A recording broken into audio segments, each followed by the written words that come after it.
Karena pemerintahan ini kan kita ini linier dari provinsi dan kabupaten kota. Oleh karena itu terkait poin-poin yang menjadi tugas kita ini tentu kita harus lakukan penyamaan persepsi. Tentu kita tidak berbiang-biang itu Bapak.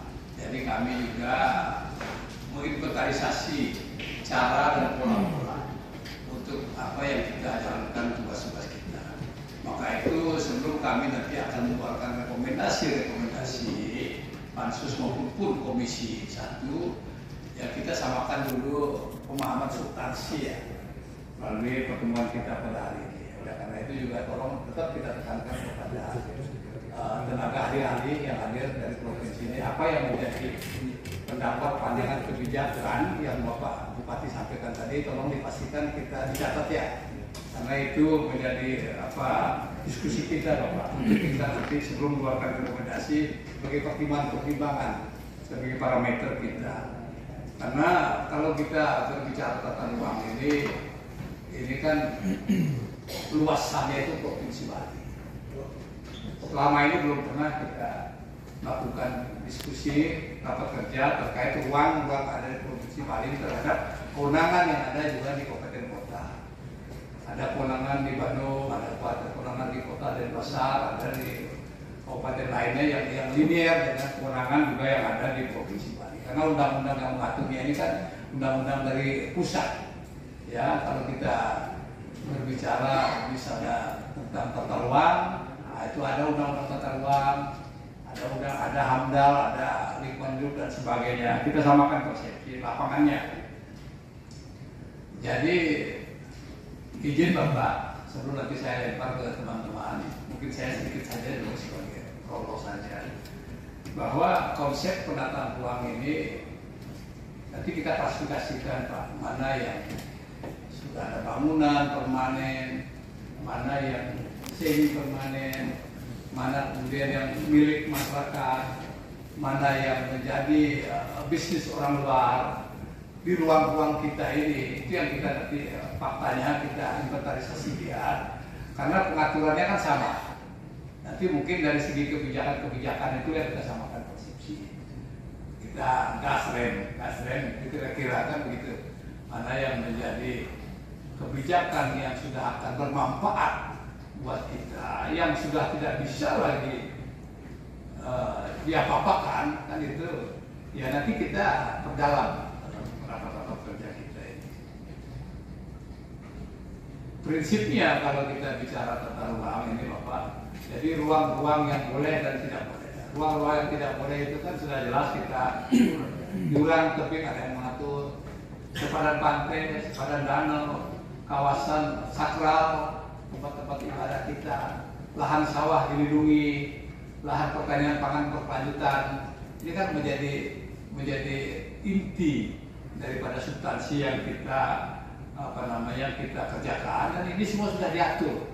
Ya contoh saja misalnya, kalau kita melihat lahan sawah dilindungi dan lahan pertanian pangan berkelanjutan, itu sudah ada Undang-Undang 41 2009. Ada PP-nya, ada Perpres-nya. Tahun segitu sudah ada undang-undang. Ya, maka itu mengapa ada ahli fungsi sekarang? Kan itu pertanyaannya. Yang tadinya sudah diatur oleh aturan yang mengatur, ada undang-undangnya, kok bisa tiba-tiba alih fungsi dia? Jadi pada waktu transaksi jual beli itu misalnya seperti apa? Kita kan kaji nanti. BPN kemudian mengeluarkan sertifikat HGB, padahal tadi pertanian.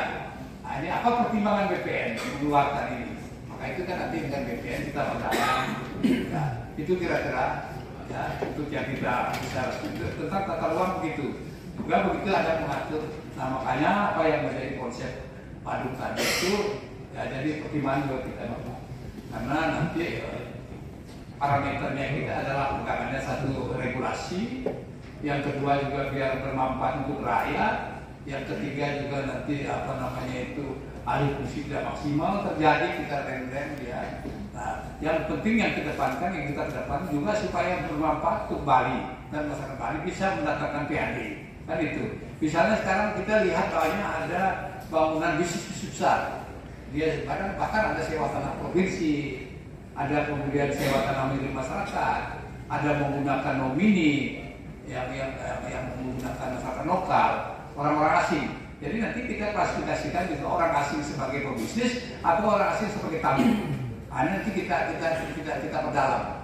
Karena orang-orang asing yang sebagai tamu ini, kalau ukuran parameter pajak bumi dan pajak hotel dan restoran aja, itu saya kira juga ya sudah diatur. Tapi itu juga kalau kita bicara bisnis sangat kecil.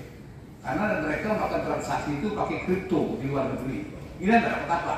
Nah, mungkin itu kita berdalam. Jadi transaksi sudah selesai. Misalnya dia sewa tanah atau beli tanah, dia tidak buat hotel, tapi dia buat kondominium.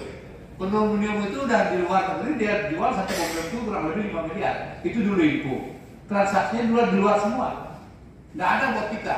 Nah, itu mungkin nanti kebijakan apa yang kita lakukan bersama kan untuk bisa mengatasi persoalan itu. Termasuk juga nomini. Karena sekarang kalau tidak salah Bapak Bupati, pemerintah Provinsi Bali sedang merancang ranperda tata ruang, ranperda tentang ketinggian bangunan, ranperda tentang pantai, jurang, tebing dan sebagainya. Ya, ada juga ranperda BUMD dan sebagainya. Ini sedang kita belum disampaikan kepada DPR, tapi kita sudah tahu bahwa itu sedang dikaji oleh Bapak Gubernur. Nah, oleh karena itu nanti coba kita pansus ini bersama pejabat terkait atau Bapak pimpinan Bupati Kota yang ada, nanti kita perdalam lagi terkait ranperda yang kita sedang kerjakan. Karena ini ranperda yang menjadi kebijakan Bapak Bupati sekarang ini.